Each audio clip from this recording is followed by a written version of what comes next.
David Feherty had the best seat in the house. He was walking with these guys.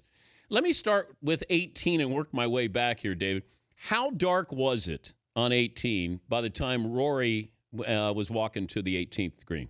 It was pretty dark, Dan. It was certainly on any given Sunday on the PGA Tour, they would have blown the horn. The other thing is, it's the player's decision to decide whether or not, they want to go on. If one player had said, hey, it's too dark, then that would have stopped the whole thing.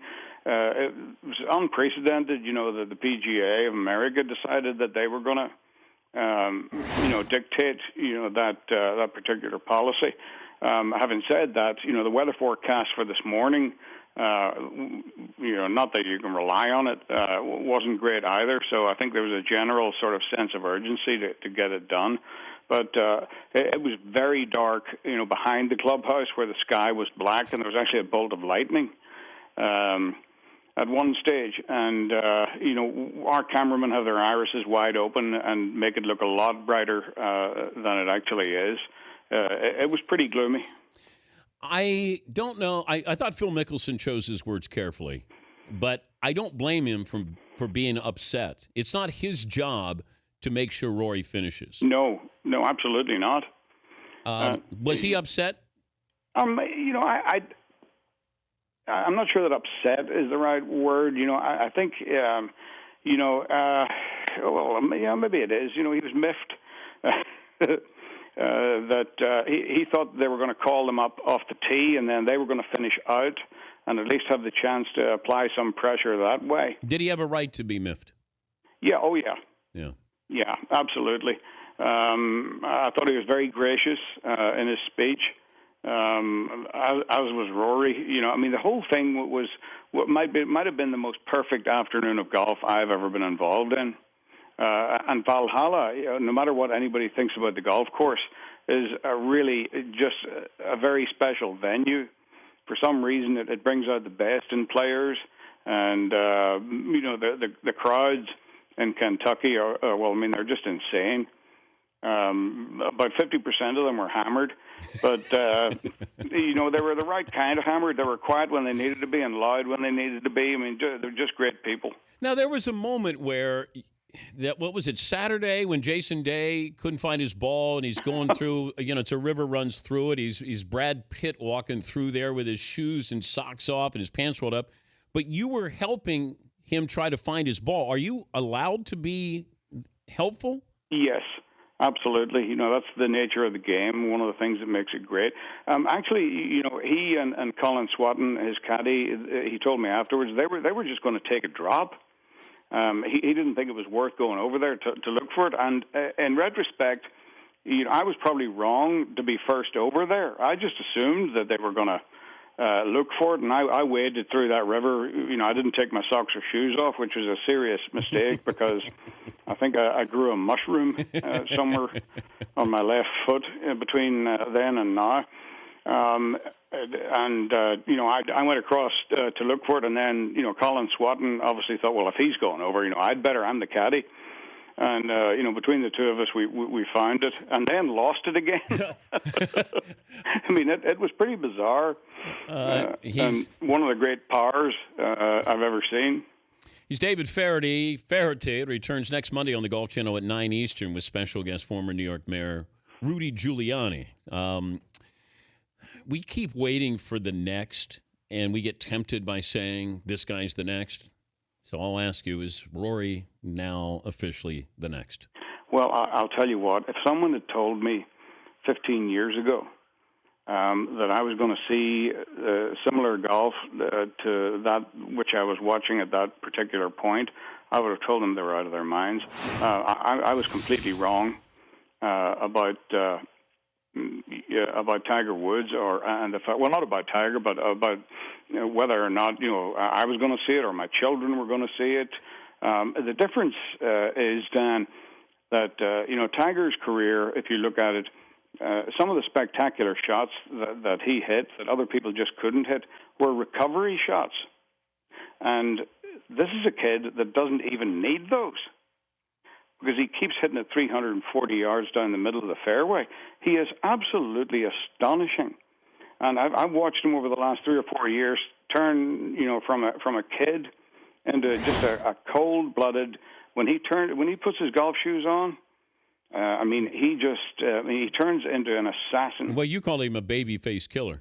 Yeah, he is. He wants it so badly, and but he has such patience and ability.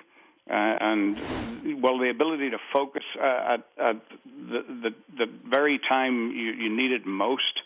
He's able to play as if it matters the least. But who would you root for as the best story yesterday? This is our poll question. Who were you rooting for?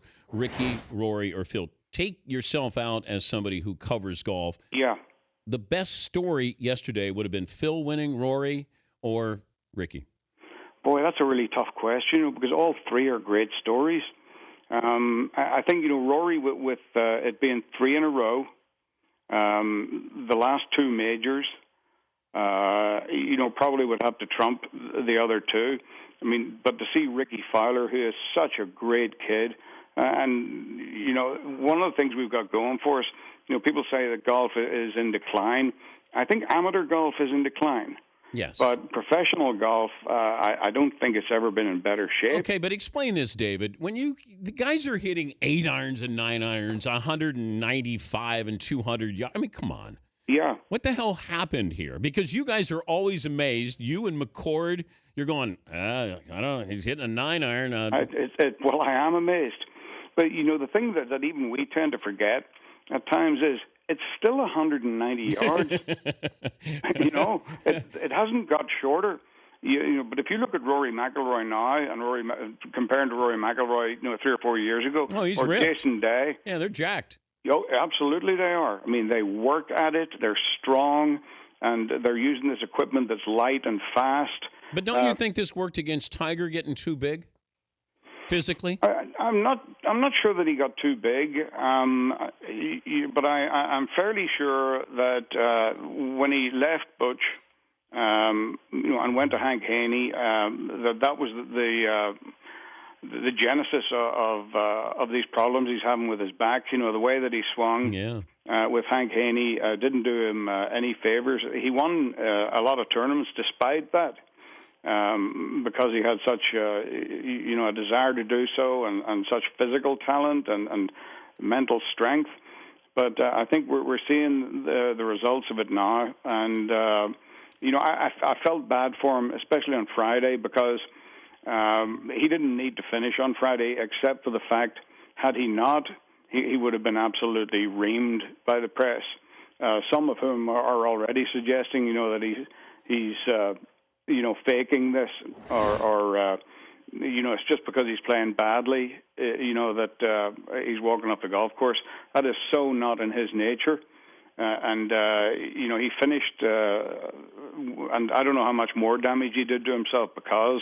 Well, he was out there, though, David, and I said this on Thursday. We had Nota Begay on. I said, he's out there. He can't win the championship. He's only out there to try to play 4 rounds so he can say to Tom Watson, put me on the Ryder Cup team. That's correct.